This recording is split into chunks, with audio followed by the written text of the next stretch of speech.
I'm sorry. All right. Yeah, that's all right. I just I wanted to be sure that I'm gonna turn on my video when you have about 2 minutes left from your talk time. And then I just now want to welcome you. Go ahead, please. Thank you. Sorry that I just started before you introduced me. So hi, my name is Nahee Park. I'm sort of a new faculty who was hired at Queen's during the pandemic. So I'm still learning how Canadian system works. So it's really nice to be able to talk and hear about Canadian communities interested in astronomy and the LISA project. So my talk is going to be focused on high energy astrophysics. I am working on high energy astrophysics for 3 different messengers, so cosmic ray, gamma ray, and neutrinos. So I am kind of ambitious enough to cover all that, and we'll see how much I can actually cover. I'm hoping that you can see my slide moving. So the motivation of a high energy astrophysics is always starting with the cosmic ray, so much so that I would say that the talk that starts without showing the cosmic ray flux is a little bit wrong. And so cosmic rays, just for people who are not familiar with the high energy astrophysics, these are the particles coming from outer space. So it's outside of our solar system. And just to give you an idea, so right side, this is a flux of a cosmic ray, x-axis is energy, and the y-axis is flux. And to give you an idea, the scale of a cosmic ray is very, very high energy, and it covers really, really wide energy up to the 10 to the 21 electron volt. To compare with the traditional electromagnetic wave, visible light, and the X-ray, I noted in the x-axis, I had to go to the lower energy. And so you can see it's a really wide range of particles. And even the solar energetic particle is only the lowest, the highest energy of solar energetic particle is low end of cosmic ray. So it's a really high energy particle. So whichever object in our universe that can create this high energy particle has to be more extreme condition than our sun. There's a lot of information we learned since the discovery of cosmic ray, which is now more than 100 years. And we know that most of cosmic rays are hadron, meaning that it's a nuclei of atoms. So more than 85% of proton is a proton. And then we also have a heavier nuclei up to uranium, but most of them is really proton. And so we have some idea where these cosmic rays are coming from. We think that most of low energy cosmic ray up to 10 to the 18 electron volt has to be from the galactic, just because they can be confined in the galactic magnetic field. But beyond that energy, we know the galactic magnetic field cannot confine the energy, the discharged particles inside the magnetic field. So that has to come from extragalactic origins. And there has been more than 100 years old question related with the origin of these cosmic rays. Basically, what are these cosmic rays coming from, how they are gaining their energy, and how they are propagating to us. And these are still remaining as mysteries. And the difficulty to figure out the majority amount of this question is just because these are high energetic particles, meaning that they bend inside the magnetic field.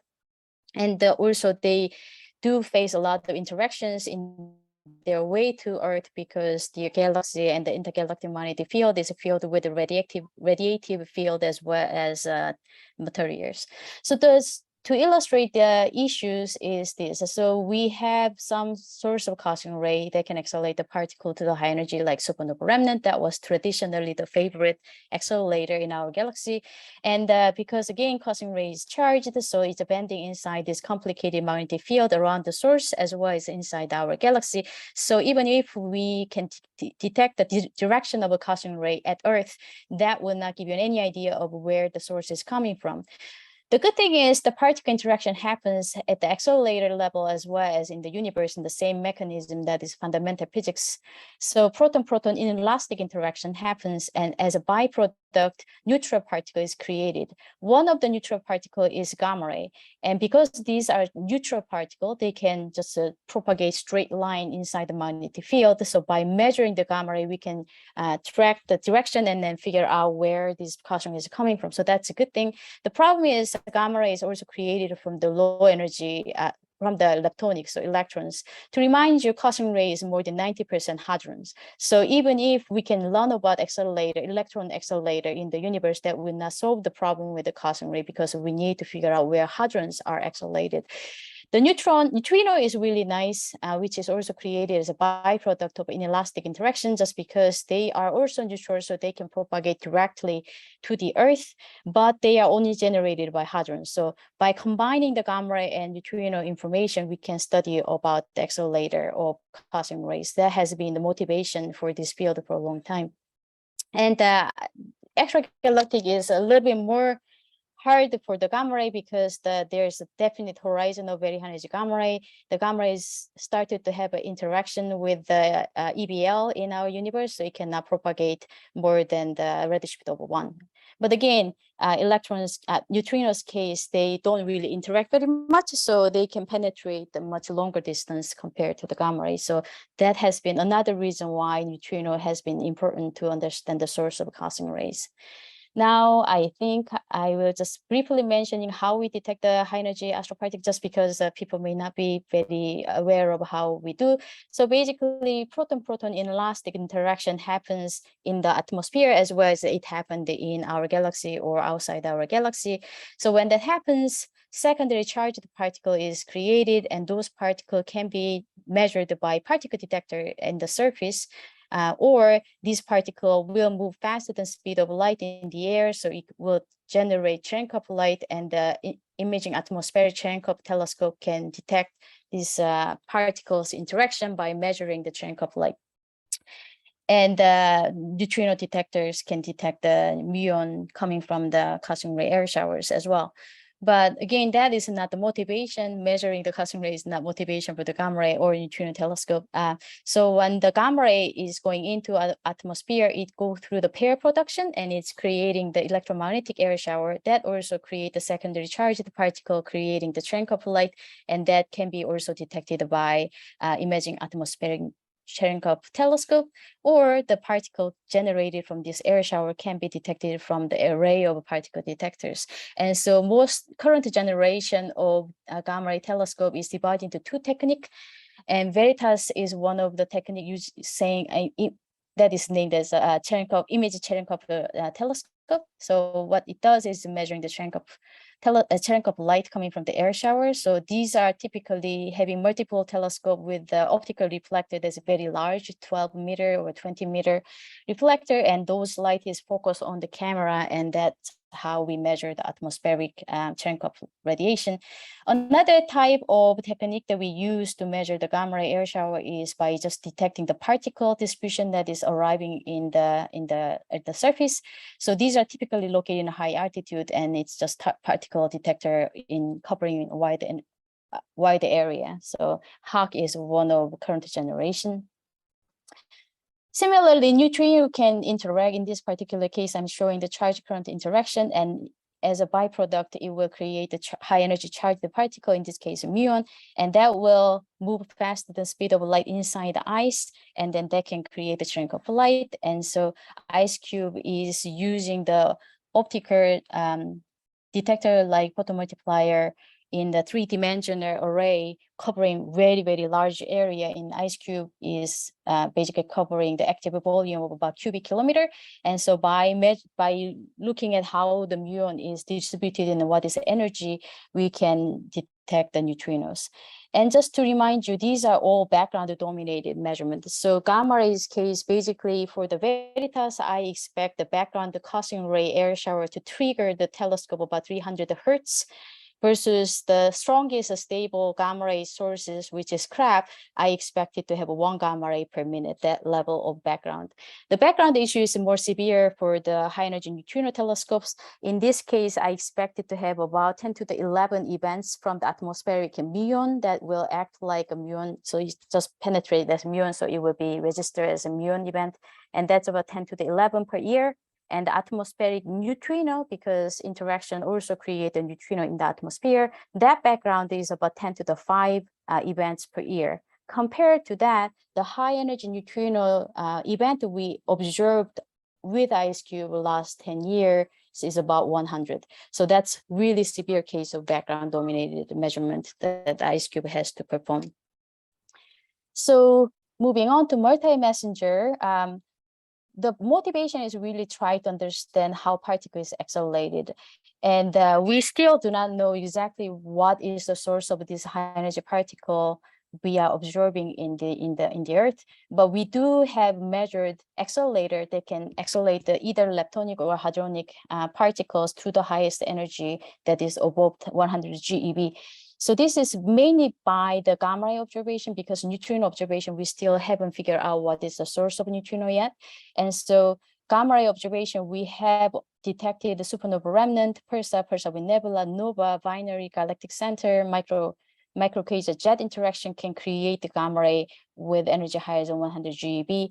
And for outside our galaxy, we know the supermassive black hole, especially blazars and radio galaxies, diversity galaxy, and gamma ray bursts can create the gamma ray above 100 GeV. The unknown part is that we don't know whether any of these object can actually generate the hadronic high energy particles. We know that supernova remnant and potentially nova can generate hadronic particles to the high energy, but still unclear part is whether they can explain all these high energy up to the 10 to the 21 electron volt of high energy particles that we are observing in the Earth.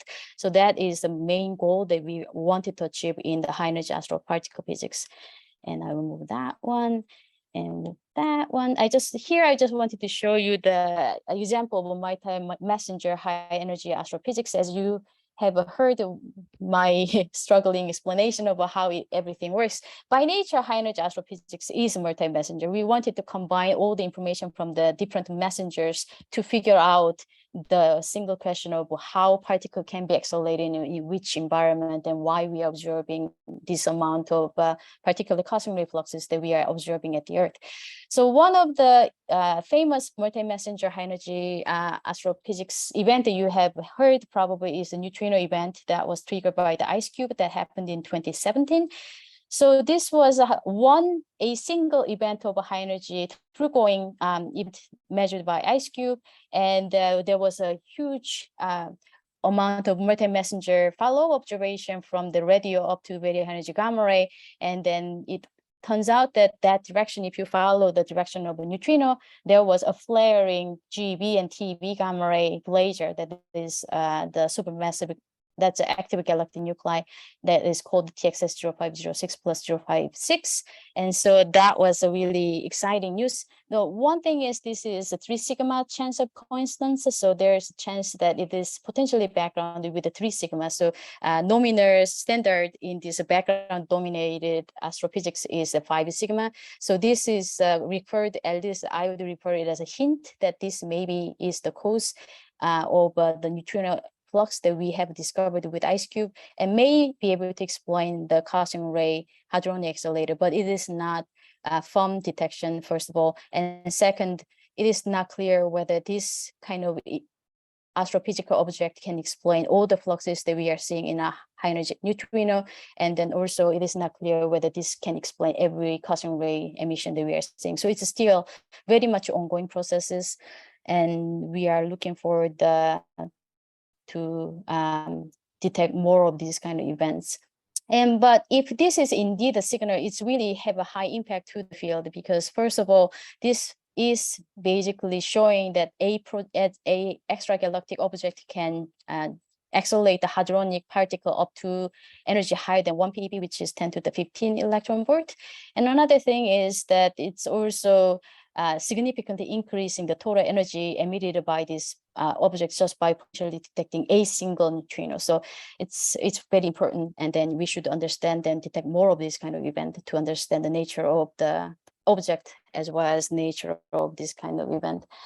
The second multi-messenger event that you also this community may know more about is the gravitational wave triggered by LIGO, and that was a neutron-star merger case that was led to the short gamma ray burst. But it was a brilliant measurement. We learned a lot about this, but there was no high energy gamma ray observed above energy higher than MeV energy range. But after this event happened, very high energy gamma ray observatory started to detect the gamma ray burst. We have detected up to 5 gamma ray bursts up to now. So it may be just one of those cases. We just need to keep detecting it until we see the coincidence.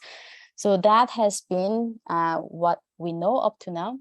So here I wanted to just briefly refer to what we do with the gravitational wave. We'll follow observation with the High Energy Astrophysics Observatory for now. So we are following up the LIGO's triggers, but there's a lot of challenges. So first of all, in the Gamma Ray Observatory, IACT observation is probably the best way to go, just because, again, high energy gamma ray is observed in the extragalactic background.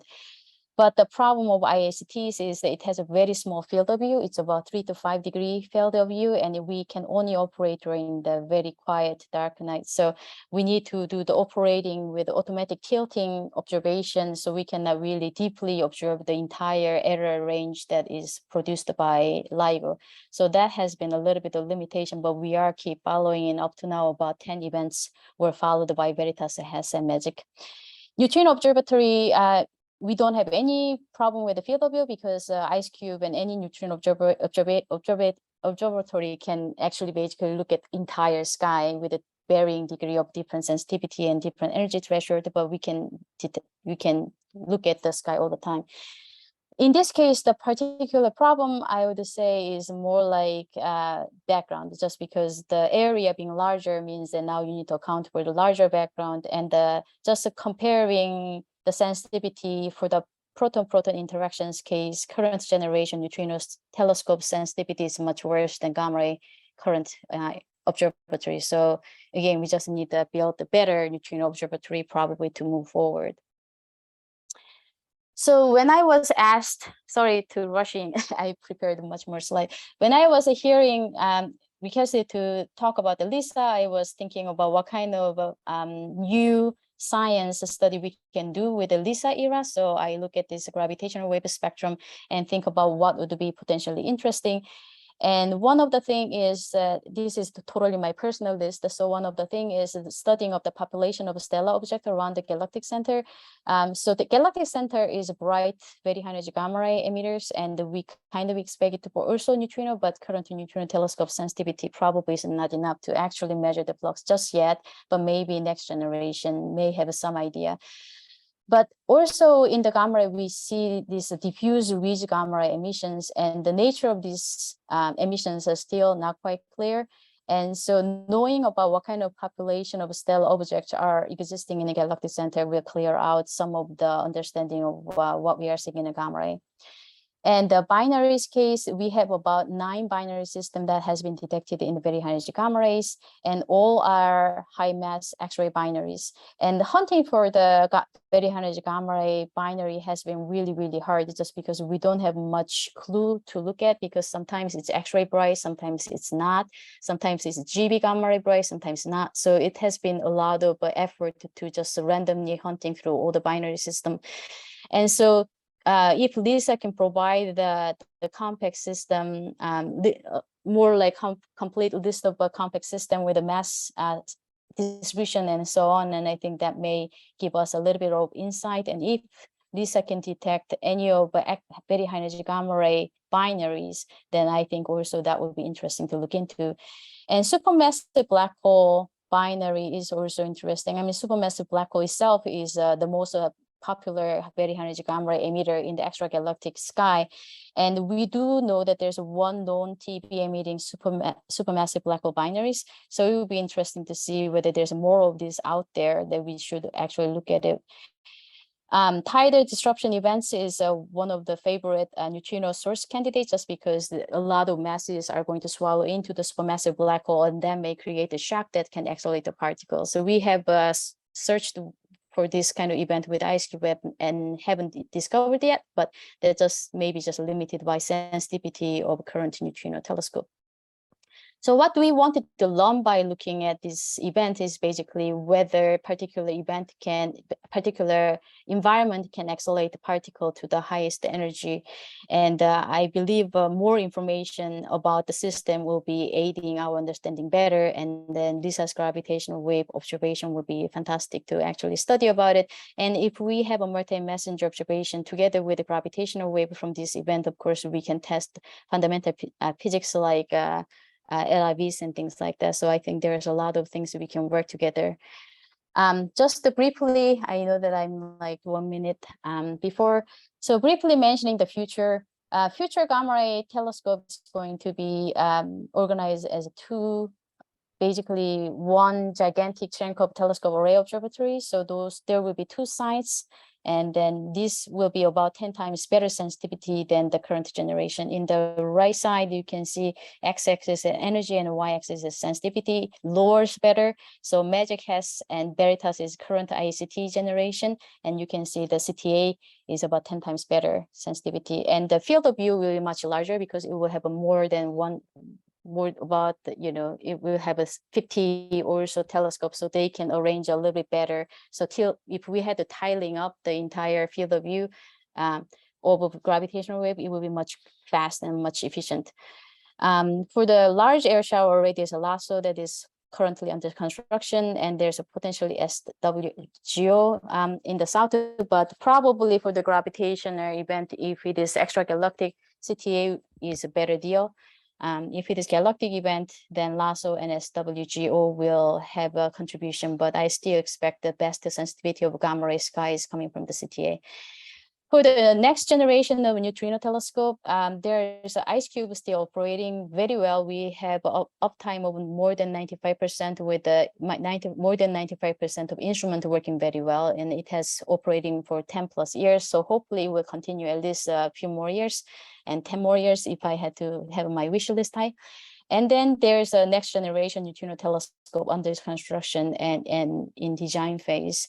So first of all, we know that we just need to improve the sensitivity of current generation neutrino telescope. So we wanted to have at least cubic kilometer active area, active volume that I think is minimum requirement for you to detect high energy neutrino flux.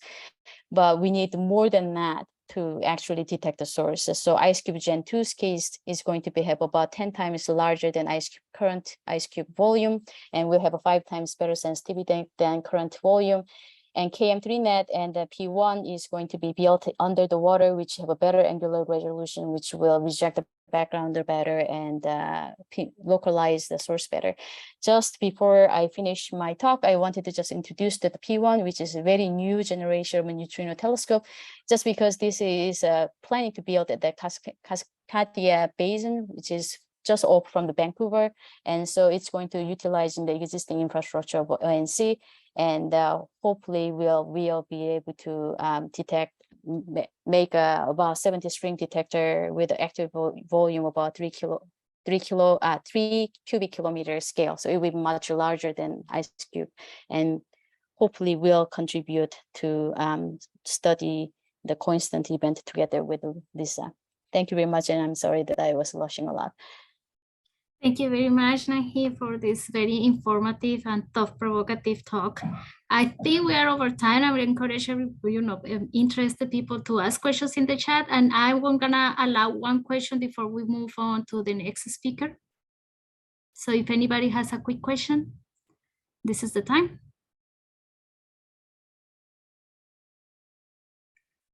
What?